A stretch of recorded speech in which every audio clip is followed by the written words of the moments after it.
Blessed and happy Thursday to all of you, my dear friends, my dear brothers and sisters, my dear good people of God, faithful followers of the Daily Gospel Reflection with Father Jack, my dear kababayans. Today is May 30, 2024, Thursday, within the 8th week in Ordinary Time, Year B.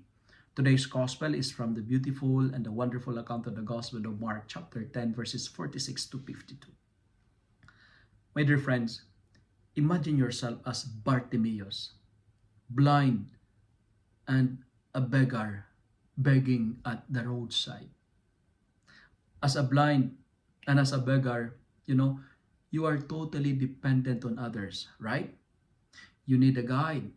You need someone to support you. And what's the gospel reading would like to tell us today?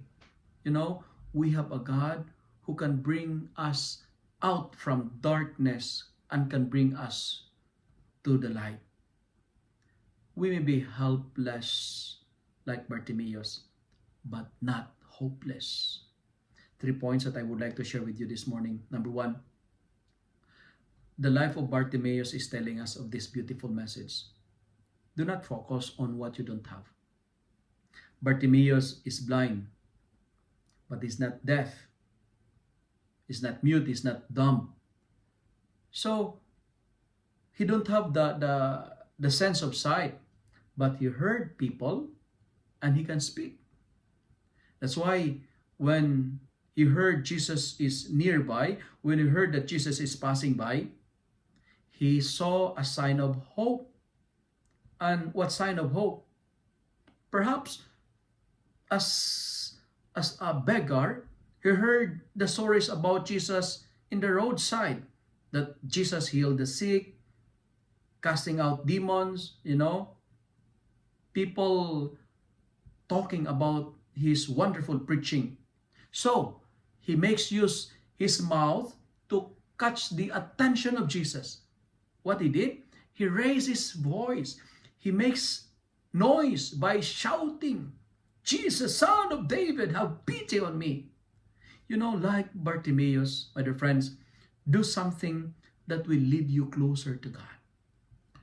Use and maximize whatever you have to draw you closer to Jesus. Do not be afraid to shout. Never be ashamed to raise your voice. That's why make noise for Jesus. Sometimes we have to cry aloud because some people around us were stopping us to be heard by Jesus. That's what the disciples did. They stopped Bartimaeus because they thought he was very noisy. Friends, never deny your defects. Acknowledge it.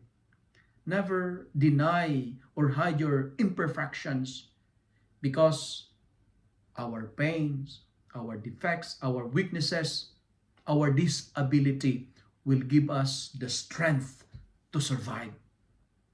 I believe person with disability can be great achiever. Poverty is not a hindrance to success. Failures are not impediment for us to have a successful life. Never allow your weakness, never allow your sins, your addiction, discourage you to receive Jesus in your life. And that's the first point that I would like to share. Second, like Bartimaeus, tell God what exactly you want. Go straight to your point. Don't, run around the bush. Be specific in your prayer request. Never take your eyes off the target. Keep your eyes to the goal. That's why he said, "Lord, I want to see." But dear friends, when you pray, be specific and tell the Lord what you want. Never lose your enthusiasm. Have the ability to rise amidst of our defects. Have the ability to rise above our weaknesses. Today, tell the Lord what you really want. Tell the Lord the desires of your heart, because He's listening to you. And finally, encounter with the Lord will change our life. God will fix our defects. He will strengthen our weaknesses if we encounter Him. Because God is the best fixer of our defects. Do you want it to be fixed? Do you want it to have an amazing and wonderful life? Like Bartimaeus, follow the Lord. If you love and like this reflection, kindly share it with your friends, share with your family, make the Word of God viral so that many will be blessed. Amen.